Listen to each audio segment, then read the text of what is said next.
আমার ছেলে যেমন ছেলে, অন্য মায়েরও তো ছেলে, সেও ছেলে, সবার কথাই ভাবো।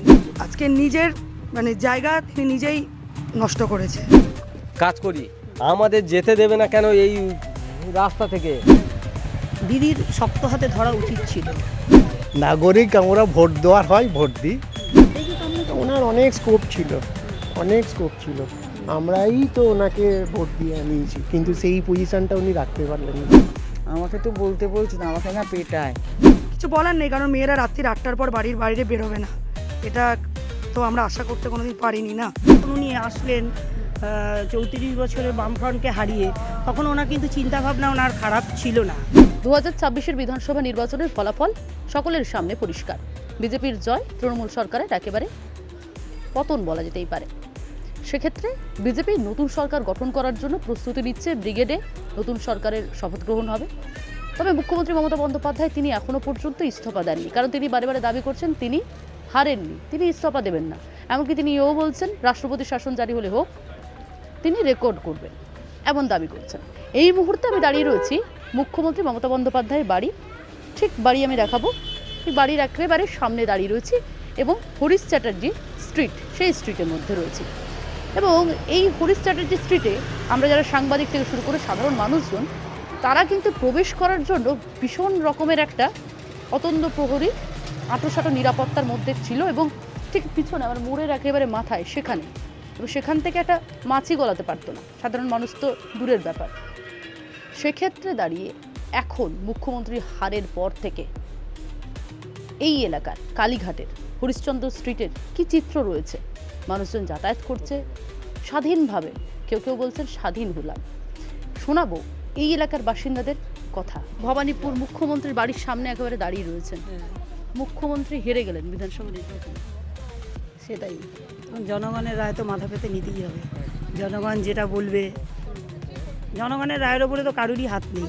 আপনারা তো ভোটার, অবশ্যই ভোটার। সেক্ষেত্রে ভবানীপুরের মানুষজন মমতা ব্যানার্জিকে হারিয়ে দিল, কেন হারলো বলুন? কেন হারলো? সেই উত্তরটা মমতা ব্যানার্জি নিজেই ভালো দিতে পারবেন। উনি তো বলছেন হারানো হয়নি ওনার। উনি ভালো দিতে পারবেন, উনি ভালো দিতে পারবেন। কেন হারলেন, কেন কি হলো, সেটা উনি ভালো বলতে পারবেন।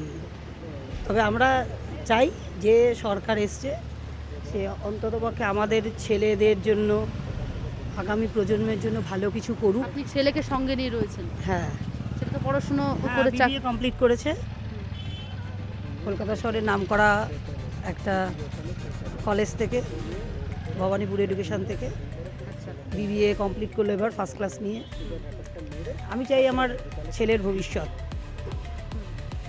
আমি চাই আমার ছেলের ভবিষ্যৎ। ছেলের ভবিষ্যতের জন্যই কি ভাবছেন যে সরকার পরিবর্তন হবে? আমার ছেলের ভবিষ্যৎ না, আমি চাই আপনার টোটাল ছেলের মতো, আপনার ছেলের মতো আরো হাজার হাজার অবশ্যই ছেলে অবশ্যই যারা রাস্তায় বসেছিল দীর্ঘদিন। সবার জন্যই ভাববো, সবাই আমার সন্তানের মতো, সবার কথাই ভাববো, শুধু আমার ছেলের কথা ভাববো না। আমার ছেলে যেমন ছেলে, অন্য মায়েরও তো ছেলে, সেও ছেলে, সবার কথাই ভাববো। আপনি ভবানীপুরে একদম মমতা বন্দ্যোপাধ্যায়ের বাড়ির সামনে আপনাদের বাড়ি, যাওয়া আসা করছেন এই রাস্তা দিয়ে। মমতা বন্দ্যোপাধ্যায় কেন হারলেন? একই কথা বলবো, উনি ভালো বলতে পারবেন। জনগণের রায় তো মাথা পেতে নিতেই হবে, এটাই বলতে চাই। আর এই মমতা তবে আমি একটা কথা বলবো, ওনার কিন্তু যখন উনি আসলেন 34 বছরের বামফ্রন্টকে হারিয়ে, তখন ওনার কিন্তু চিন্তাভাবনা ওনার খারাপ ছিল না, যার জন্য জনগণ ওনাকে এত স্বতঃস্ফূর্তভাবে ভালোবাসা দিয়েছিল। কিন্তু সেটা হয়তো উনি ধরে রাখতে পারেননি। মানে বিরোধী মমতা বন্দ্যোপাধ্যায়, শাসক মমতা বন্দ্যোপাধ্যায়ের মধ্যে আপনারা পার্থক্য দেখতে পেয়েছেন?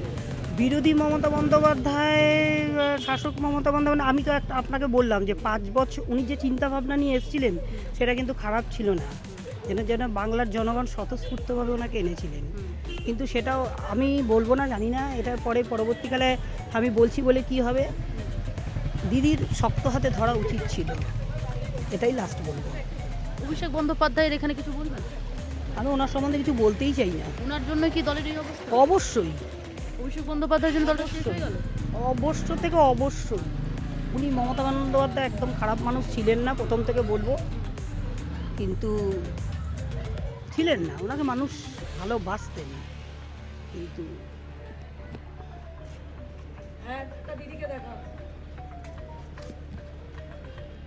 আমার খুব ঠান্ডা লেগেছে, কথা বলতে পারছি না, তবু মানে আমরা কোনোদিন জানতামই না যে এই রাস্তাটা আগে কোথায় গিয়ে শেষ হচ্ছে। তো আজকে এত ভালো একটা দিনে এসে দেখতে পাচ্ছি যে আমাদের মানে মুখ্যমন্ত্রী, এক্স মুখ্যমন্ত্রী যিনি ছিলেন, কি বলবো, মানে তার সম্পর্কে যত বলবো তত মানে মেয়েদের নামে ততটা কলঙ্ক হবে আমাদের নারী সমাজে। যাই হোক, যেটা হয়েছে এটার আশাতেই ছিলাম, আমরা খুব খুশি। মমতা বন্দ্যোপাধ্যায় বাড়ির সামনে ওনার নামে সব বলতে পারবেন, কখনো ভেবেছিলেন? কোনোদিনই ভাবিনি এত জোর গলায় বলবো, কারণ আজকে যে ঘটনাটা ঘটেছে আমরা তো কোনোদিন ভাবিনি যে এরকম দিন আসবে। কিন্তু মানে আজকে নিজের মানে জায়গা তিনি নিজেই নষ্ট করেছে, আর কি বলবো। মেয়ে নামে কলঙ্কিত শব্দটা একটু আগে ব্যবহার করলেন আপনি। কিছু বলার নেই, কারণ মেয়েরা রাত্রি 8টার পর বাড়ির বাইরে বেরোবে না, এটা তো আমরা আশা করতে কোনোদিন পারিনি না। আমরা বেরোবো, কাজ করব, সবই করব, রাতের পর বাইরে বেরোবো, এটা কোনোদিন একটা মুখ্যমন্ত্রী হয়ে কোনোদিন বলতে পারে না রাত্রি 8টার পর মহিলারা বাইরে বেরোবেন না। মুখ্যমন্ত্রী এখন বাড়িতে রয়েছেন, কারোর সঙ্গে দেখা করছেন না, এখন 8টাও বাজেনি।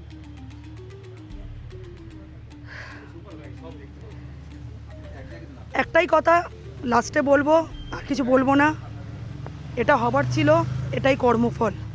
Thank you. বাড়ির সামনে দিয়ে এটা কখনো হয়েছিল আগে? এবারে আমরা কাজ করি রঙের কাজ। আমরা জাস্ট মোড়ের মাথা দিয়ে যখন আমরা বাঁশ নিয়ে কাঁধে করে আসি, পুলিশগুলো বলে কোথায় যাচ্ছিস।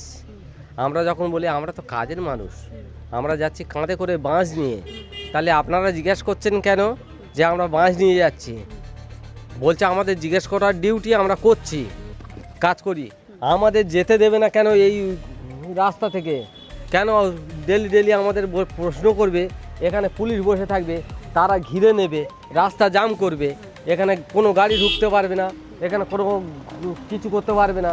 কেন এই সব জিনিসটা কেন হবে? এখানে উল্টে খালি ওখানে গার্ড করে দিচ্ছে, এখানে গার্ড করে দিচ্ছে, রাস্তা পুরো জাম করে দিচ্ছে। কেন এই সব হবে?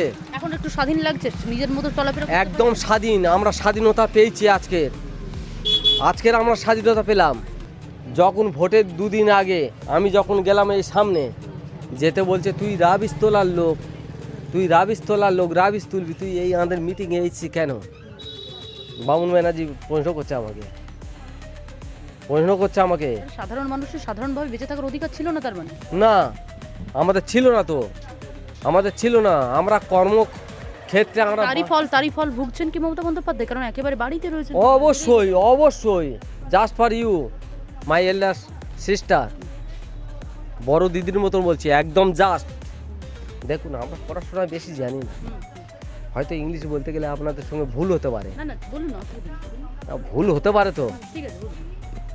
বলছি একদম জাস্ট। আমরা যা হোক চলাফেরা করতে পারতে, এই সাইকেলটা নিয়ে ও ঢুকতে দিত না, এখান থেকে ঢুকতে দিত না দিদি। আপনার এখানেই বাড়ি? কতদিন আছেন এখানে? জন্ম থেকে আছে। মমতা বন্দ্যোপাধ্যায় বাড়ির সামনেই এই রাস্তা দিয়ে এভাবে যাতায়াত হয়েছে কখনো আগে? নর্মাল ছিল, কোনো অসুবিধা হয়নি কোনোদিন। সিকিউরিটি টাইট ছিল না? পুলিশ টাইট ছিল, কিন্তু আমার সেই ফিলটা আমি কোনোদিন করিনি অ্যাকচুয়ালি, কারণ মানে মোটামুটি আমাদের কমন যেহেতু আর কি, আমাদের অতটা অসুবিধা হয়নি আর কি।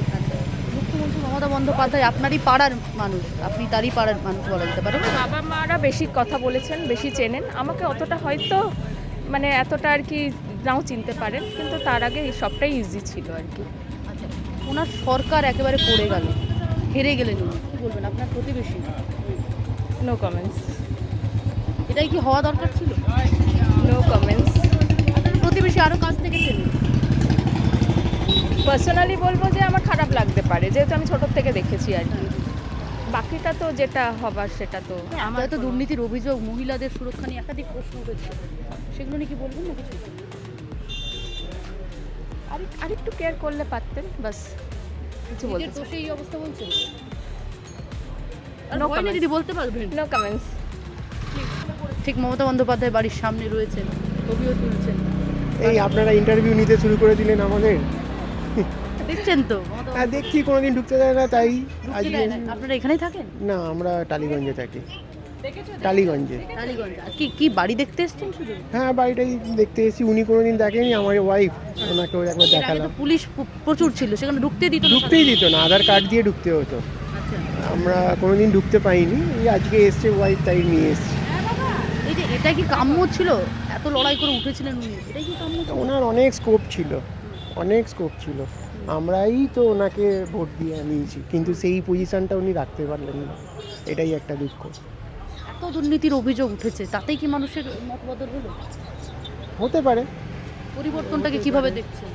হতে পারে যে দুর্নীতির মানুষ ঠিক মতন নেয়নি, কারণ ওনার ওপর প্রচুর ভরসা, প্রচুর আশা ছিল, এটা তো মানতেই হবে। কারণ সিপিএম আমলে যে কাণ্ড হয়েছে, উনি যেভাবে ওনাকে পর্যন্ত যেভাবে হ্যাকেল করেছে, মানুষ তো ওনার সঙ্গেই ছিল। আর এই জন্য কি দায়ী উনি নিজেই? আমার মতন খানিকটা তো নিজেই, আমি যদি না পারি তাহলে তো আমারই দায়িত্বটা নেওয়া উচিত, কারণ আমার উপরে সারা বাংলা। বাংলার এই পরিবর্তনকে কিভাবে দেখছেন? ব্যাস এইভাবেই, আর কিছু নয়। দিদি, আপনাকে দেখাতে দাদা নিয়ে এসছে টালিগঞ্জ থেকে, দিদির বাড়ি, মমতা বন্দ্যোপাধ্যায়ের বাড়ি। নিশ্চয়ই, দেখলেন মমতা বন্দ্যোপাধ্যায়ের বাড়ি? এর আগে তো দেখানোর সুযোগ হয়নি। কোনোদিনই হয়নি। টালিগঞ্জের বাসিন্দা দীর্ঘদিন ধরেই রয়েছেন। কেমন দেখলেন দিদির থেকে বাড়ি? আমি ম্যাক্সিমাম মানে বেশিরভাগটা বউবাজারে থাকি, ওখানে শ্বশুর বাড়ি। ভালো, দিদির বাড়ি কেমন দেখলেন? এই যে এখন এত ফাঁকা রয়েছে, দিদি ভালো। বেরোচ্ছেন না। ভালো, সবই ভালো, সবই মানে সবটাই মেনে নেওয়া উচিত, সবটা ভালো। এটা তো খুবই দরকার ছিল, নিজেকে বুঝতে হবে। বাংলার পরিবর্তন কিভাবে দেখছেন? খুবই ভালো, এটাই পরিবর্তন চেয়েছিল বাংলার মানুষ। সবাই চেয়েছে মমতা সেটা। বন্দ্যোপাধ্যায় এটাই ডিজার্ভ করে বলবেন? তা কেন বলবো, করেছেন সেটা নয়, সবই ঠিক আছে, সব ঠিক। সে মন্দির আছে, আচ্ছা, এখানেই বাড়ি? হ্যাঁ, এখানেই থাকে। এই তো মমতা বন্দ্যোপাধ্যায়ের বাড়িতে কখনো পুজো করেছেন? না, সুযোগ হয়নি নাকি? না। এই রাস্তা দিয়ে যাচ্ছেন, যাওয়া আসা আগে করতে পারতেন? হ্যাঁ, পুলিশ প্রশাসন তো ছিল। থাকলেও আমরা তো যাচ্ছি, কোনো অসুবিধা হয়। এই যে মুখ্যমন্ত্রী মমতা বন্দ্যোপাধ্যায় হেরে গেলেন, কিভাবে দেখছেন? এখন আমি কি করে জানবো বলুন, তো আমাদের নাগরিক, আমরা ভোট দেওয়ার হয়, ভোট দিই। আর আমরা ওসব তো ইয়েতে থাকি, আমরা পুজোতেই ব্যস্ত থাকি, কি মনে হচ্ছে, কি হলো এটা? সেটা আমি কি করে জানবো বলুন, এটা তো পাবলিকের ব্যাপার, আমি কি করে জানবো। এখানে নয়, পাশের কোটোপাড়ায়। মমতা বন্দ্যোপাধ্যায় বাড়ির সামনে দিয়ে যাচ্ছেন, কি অবাধ যাওয়া আসা কি আগে ছিল? আমাদের অসুবিধা হতো না, যেতে পারতাম। ওই মুখটাতে গন্ডগোল করে, জিজ্ঞাসা করতো আচ্ছা, কোথায় যাব না যাব। ওই সামনে একদম হ্যাঁ মোড়ের মাথায়। হ্যাঁ, এখানে কোনো খুব একটা সেরকম অসুবিধা হতো না। মুখ্যমন্ত্রীর হার, হেরে গেলেন উনি, কি বলবেন? ভালো হয়েছে, আর কি বলবো। উন্নয়ন হোক। উন্নয়ন হয়নি তাহলে 15 বছরে? হয়েছে কি আপনারাই বলুন না, হয়নি। তাই জন্যই তো এত সবাই তো মানে আশা করেই ভোটটা দিয়েছে, এত ভোট নইলে হবে না। ভবানীপুরের মানুষ হারিয়ে দিলেন মমতা বন্দ্যোপাধ্যায়কে। হুম। জানতাম এইটা। জানতেন এটা আগে থেকে আভাস ছিল? হ্যাঁ, কারণ উনি যেখানে যেখানে ওই দিতে যাচ্ছেন, কোনো ভিড় হচ্ছে না, কিছু হচ্ছে না, বোঝা যাচ্ছিল মোটামুটি। খুব ভালোই আভাস ছিল। মানুষের ক্ষোভ থেকে কি এই ফল? হুম, একদম। আমাকে তো বলতে বলছে না, আমাকে না পেটায়। না না, এখন ভয় নেই, এখন অত পুলিশ নিয়ে না না, ভয়ের কি আছে, আমি তো মিথ্যে কথা বলছি না, সত্যি কথাই বলছি। যাই, সবার ভালো হোক। বাংলায় পরিবর্তন হলো, কিভাবে দেখছেন বাংলার পরিবর্তন? ভালো হলে ভালো না, বিশেষ করে মানে বাচ্চা বাচ্চা ছেলেদের যারা উঠছে, আমরা তো মরার বয়সে চলে গেছি, যারা উঠছে তাদের উন্নতি হোক, হোক, যদি হয় ভালো, চাকরি বাকরি সব কিছুই তো দরকার না, এই আর কি। ক্যামেরায় তানসিকা শুভ, শোভনের রিপোর্ট, বাংলা হাট, কলকাতা। বাংলা হাটের আরও খবর দেখতে নজর রাখুন। বাংলা খবর মানেই বাংলা হাট।